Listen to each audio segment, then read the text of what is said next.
Right, guys, it is the Praise O'Clock Show. We're going to delve straight into our chat with our guest right away.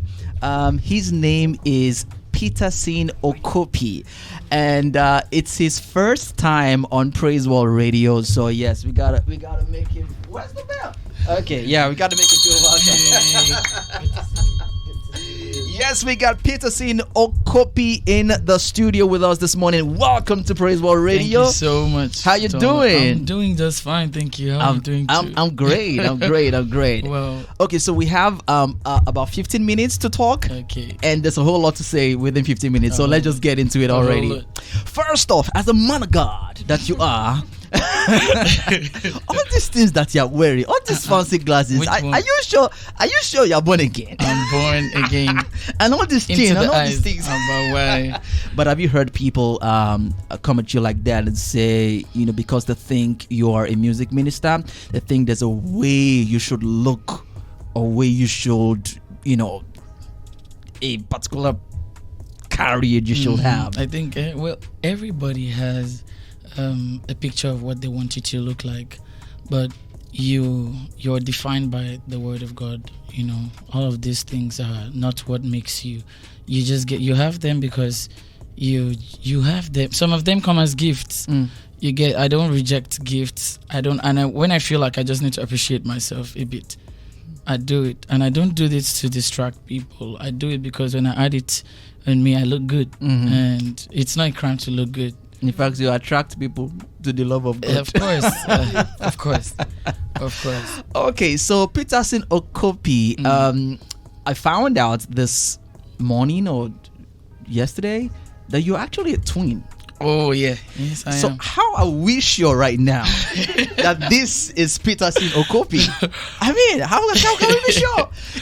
I can imagine them trying to, maybe you have like a double booking someday, and you're like, me, I gotta be here. All right, bro, man, you're gonna go there. Let them just play the Ushuba. It should be loud. Don't hold it. The truth is, I even really wish that it was like that. But we're not so identical. Oh, really? Yeah, he works with the Nigerian Navy. Oh, yes. Right. But what does it feel like being a twin? It's a good thing. I mean, it's a... Let's say, I'll just say it's a good thing. I mean, I enjoyed every process of being a twin, fighting together, growing up, pushing each other, malice. Who's the tire? I'm Kehinde, he's Oh, you guys are the stubborn ones. The funny enough, we're more of the peaceful types than the I thought the Kehindes are the tougher ones. No, it's the tires. It's the tires. Okay. My brother was always here. Yeah. All right, so I know you have a story to tell us, or we have a story we want to hear you tell us. First off, listening to your music, especially the new album you just put out there, Ushuba, you speak Yoruba so fluently, very fluent. In fact, there's a track in there where you sang in Igbo, English, Yoruba, all in one song. And it was like when you got it was in one song. Yes. When you got to the part where you were singing Yoruba, I'm like, this guy just stepped into his real language. Now, so you speak Igbo. Do you? But not fluently. But Ibibio. Not fluently too. Yoruba. None of them is fluent. Are you kidding me right now? Yes. Okay, so where are you from? Okay, so I'm from Benue State. I'm in Doma. Okay. By tribe, yes. So what's the story of languages? Okay, so growing up, I didn't know it was going to be a tool for the ministry that we have today. I had neighbors. We grew up in the barracks, the Air Force base. My dad was in the military, so we have a mixed neighborhood. Igbos, Yorubas, Hausas, Calabar, and all of that. Was that here in Lagos? Yeah, in Lagos. Okay. So, of course, you're open to listening to different tribes. You're coming out. Barracks has like many doors. You have many neighbors. You can have like 10 neighbors in one block. So you're waking up to different kinds of. And I didn't know all of those good music were going in there. And then I didn't know, somehow, I just had this interest for languages. Then I was so young, I didn't know. Of course, I was singing choir, junior choir and all of that. But I didn't know. I was so musical then. I mean, like, I was so musical. I could do all of the riffs I run and, all of that. I still do anyways. But not into languages. It was when my work with God became much more vivid, and then purpose started coming out. I started discovering okay, and then of course I discovered my sound out of music. That was one amazing miracle that happened to my ministry. And then expressions through languages was everything. Yeah, and then before I knew it, Yoruba, I won't lie to you, Yoruba was one major. I wouldn't say I didn't really like it. I would just say I didn't really have interest. Right. Yeah, in it, but I would just wake up to one goodness of God in Yoruba like this, and before you know, I'm so locked up through the day. I'm just singing that particular song. So do you write your songs yourself? I do. So all these Yoruba songs that we're hearing, you actually wrote them? Yes, except this Ushuba. Okay. So Yes. so that means you know how to speak Yoruba fluently. Okay, so I can hear fluently, but then so I can hear fluently, but I can speak. Okay, tell me. I'm always very interested in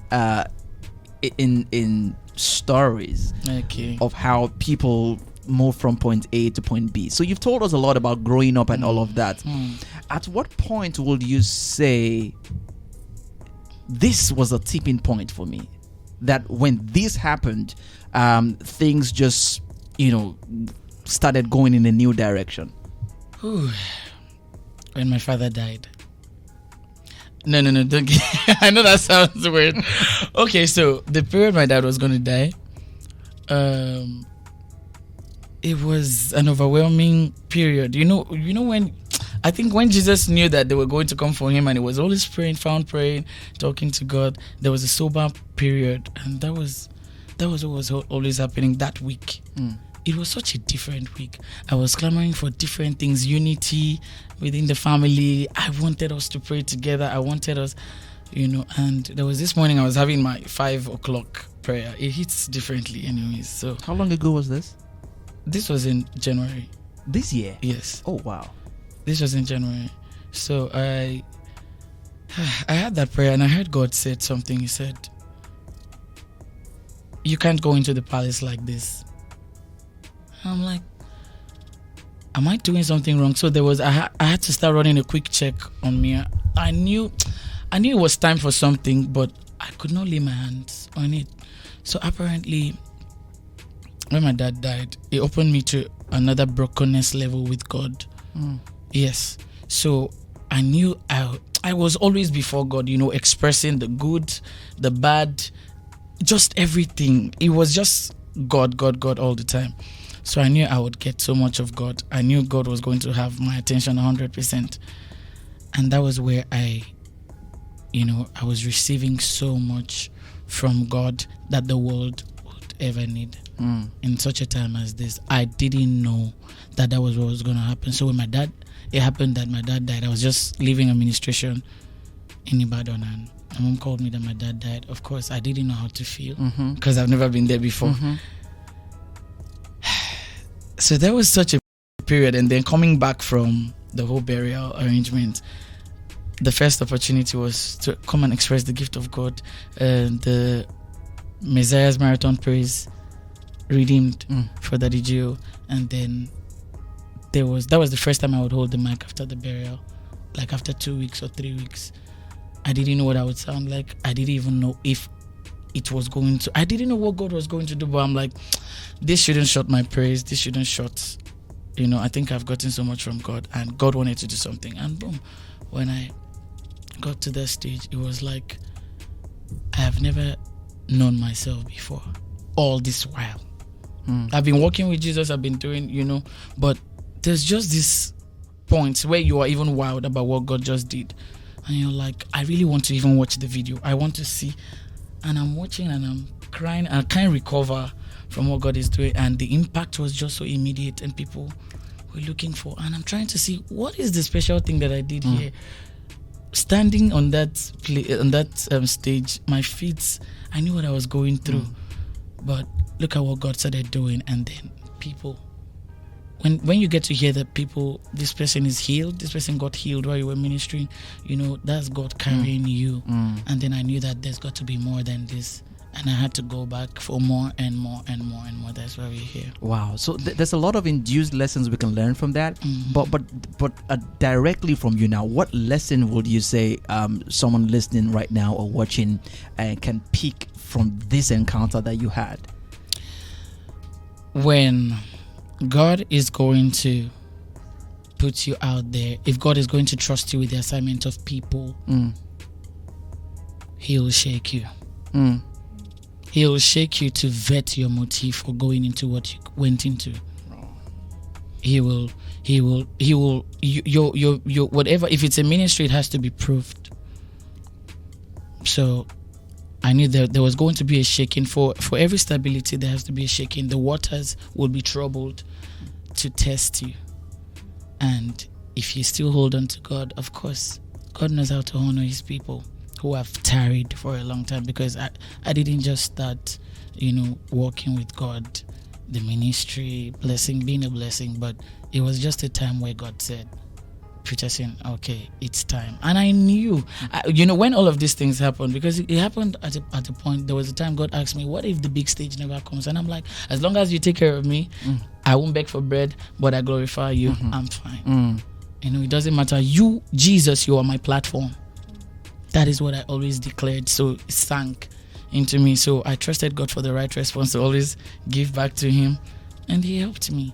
And today, all of those things, the stage doesn't really matter to me. You can take it away, but leave Jesus with me because He's the reason why you can hear me. I think we can end the show right now. That's it. That's it. That's been so good. But before I let you go, let's talk about your album. I need to confess, those around here, they know. You guys know, man. I've been jamming the album a lot. It's been the soundtrack in my war room for straight 2 weeks now. Wow. Like straight 2 weeks. I even goes back as listening to spontaneous worship and just let it play, while I pray. And it's such a blessing. So let's talk about the album, especially for those who, and I've been telling people about you as well. And that's part of what this interview is about. Like, yo, guys, don't be sleeping on Peterson Okupi right now. Don't go and stream that album right now. So let's talk about the album. But before that, let's single out the song Ushuba. Ushuba is, when we shared this stuff yesterday, I saw a comment by Ayo Vincent saying, I don't know, she does not even understand why she listens to the song and she just cries. She doesn't even know.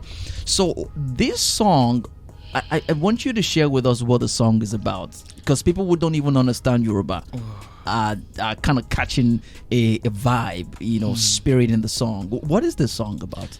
Okay, so Ushuba is a term coined from the Yoruba language, and it is used for royalties. It is a kind of special way to greet royalty, and it has to be real, because as a king, you know who your foes are, you know who those who are working with you. You need to be wise to that point where you need to be able to detect those who are working with you in truth and those who are just working with you for what you give to them. And so, like, Ushuba, the song is an ancient song. Before it used to be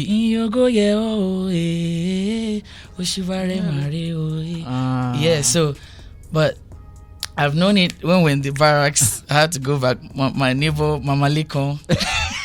Shout out to you, Mama. Shout out to you, Mama Leko. She used to sing this song. We were so small. I was in primary school, and she used to sing this song early morning when we were preparing for school. And it would just be there. But then something special happened about this song last year. That was when the lockdown started, and Minister Bukola Vekes had gone for administration in 2019, and I stumbled on it on Instagram, and there was just this restlessness that we all feel now about it. And it took me through the year. It was there every day. I would wake up and I'm on it. I'm praying with it. Whatever I'm doing, people got worried. In my house, I'm like, I don't know why this song. No, to be honest, that was how it was. And I trusted God, and God told me, I want to do something with it. I want to do something with it through you. I'm like, I really don't even have the right expressions. Like, when an indigene would handle it, I'm like, okay, but just as I've heard it, I'll trust you. And then it got to a time, I'll speed this up. So it got to a time, God started showing me things that I needed to do for the ministry. He was showing me the ministry in a bigger picture. And I was overwhelmed and I started crying. I'm like, how do I achieve this alone? How do I, I've been operating fine. I've been operating on a particular level. But then these things are too big. How? And I'm like, I trust you for help. I'm not in a haste. These things are beautiful and I can't wait to do them for you. But help me. And then, boom, TWC happened to my life. And I'm so grateful because it's one thing to be signed into a record label where they understand how God deals with you and agrees to work that way. Yeah. To honor God. So it's a blessing to me. And that's how, so I can as well call them, not beyond the record label, team. Wow. Shout out to TWC. TWC, yeah. So like it's from there, then it happened. And I was ministering the song everywhere. As simple as it, I could dwell on it and new expressions were just coming and my sound was becoming so real and so shocking to me because there's something also different about that I get to discover. I get humbled whenever I hear me sing, whenever I hear me minister to people. Depths, sounds that are ancient just begin to come out, and then we did, and here we are. Okay, so we have actually gone past that time already. Wow. But I needed to just say something to us in like the next 2 minutes max about the album Ushuba. For those who haven't heard it yet, for those who haven't copped it yet, the album has 13 tracks. 13 tracks. One intro, 13 tracks, all beautiful songs. Trust me when I say that. So tell us about the album. Okay, so this album is about my journey, my life, my relationship with God. We have Walk Away there. I place my life in your hands and I walk away. I love it. That's one of the I love it. tracks. I love that one. That's the last track. Yes, that was what I had to do. That was me. I love it. I got to a point in my walk with God where I'm like, I'm not standing up if you don't speak to me. I won't go anywhere if you don't need me there. I need to be where you want me to be. We have Madunini, that's like appraisal in Igbo. We also had added some Yoruba soul to it. We added Idoma medley. We have Idoma worship medley, Ibibio worship medley. A lot of all the there's this one where you went like country. What's the title of that one? Just guitar and just like a country sound. Okay, that's also a worship medley. I can't remember. I just want to make Jesus proud. Jesus proud. Yeah. I just want to make Jesus proud. Yeah. So I have that one. Anyway, it's so great to have you on the show today. Thank you so much for coming through. Guys, go stream it right now. Available everywhere: Spotify, Apple, Deezer, wherever you listen to your music. Just search for Peterson Okopi. The album will pop up. I bet it will. Ushuba is spelled Osuba. Thank you so much for coming through. I'm grateful. The pleasure is mine. The pleasure is mine. That's how it is.